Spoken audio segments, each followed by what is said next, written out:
കുറച്ച് ദിവസമായാലും വീഡിയോ ഒക്കെ പോസ്റ്റ് ചെയ്തിട്ട് അപ്പോൾ ഇന്ന് നല്ല അടിപൊളി അൽഫാമിൻ്റെ റെസിപ്പി ഉണ്ടല്ലോ. അപ്പോൾ ഫസ്റ്റ് മിക്സിൻ്റെ ജാറിലേക്ക് സവാള, തക്കാളി, കുരുമുളക്, ചെറിയ ഉള്ളി, വറ്റൽമുളക്, ഇഞ്ചി വെളുത്തുള്ളി പേസ്റ്റ്, മല്ലിയില, പുതിനയില, പച്ചമുളക് ഇതെല്ലാം കൂടി ഇട്ടിട്ട് ഇതിൻ്റെ കൂടെ തന്നെ കുറച്ച് മുളക് പൊടിയും മഞ്ഞപ്പൊടി അതുപോലെ തന്നെ ഇച്ചിരി നാരങ്ങ നീരും കൂടി ഒഴിച്ചിട്ട് നല്ലതായിട്ടൊന്ന് അടിച്ചെടുക്കാം കേട്ടോ. ഈ അടിച്ചെടുത്ത മിക്സ് നമുക്കൊരു പാത്രത്തിലേക്ക് ഒഴിച്ചിട്ട് അതിലേക്ക് തൈരും ഉപ്പും അതുപോലെ തന്നെ കുറച്ച് വെളിച്ചെണ്ണ ഒഴിച്ചു കൊടുത്ത് അത് നന്നായിട്ട് മിക്സ് ചെയ്തതിന് ശേഷം വരഞ്ഞ് വെച്ചേക്കുന്ന ചിക്കൻ നമുക്ക് ഇതിലേക്ക് ഇട്ടിട്ട് നല്ലോണം മാരിനേറ്റ് ചെയ്തെടുക്കാം.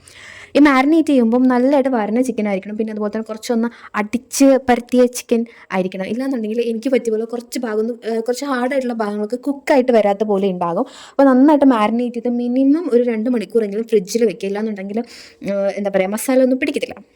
മിക്സ് ചെയ്ത് ടേസ്റ്റ് നോക്കിയപ്പോഴാണ് എന്തോ നിൻ്റെ കുറവപ്പോഴാണ് മനസ്സിലായത് പെരുംജീരകം പൊടിച്ചത് ഇട്ടിട്ടുണ്ടായിരുന്നില്ല. അങ്ങനെ അതും കുറച്ച് മുളക് പൊടിയും കൂടി ഇട്ടിട്ട് ലാസ്റ്റ് ഇട്ടൊന്ന് നല്ലോണം മാരിനേറ്റ് ചെയ്ത് ഫ്രിഡ്ജിലേക്ക് വെച്ചിട്ടുണ്ടായിരുന്നു.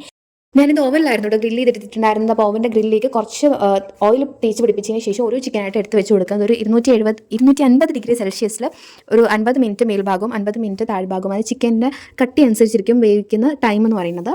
ഇനി ഇതിലേക്ക് വേണ്ടിയിട്ടുള്ള സ്പെഷ്യൽ സോസ് റെഡിയാക്കുക. അപ്പോൾ അതിനായിട്ട് കുറച്ച് എണ്ണ ചൂടാക്കിയതിന് ശേഷം വെളുത്തുള്ളി നല്ലോണം ചോപ്പ് ചെയ്തിട്ട് ഒന്ന് വഴറ്റിയെടുക്കുക.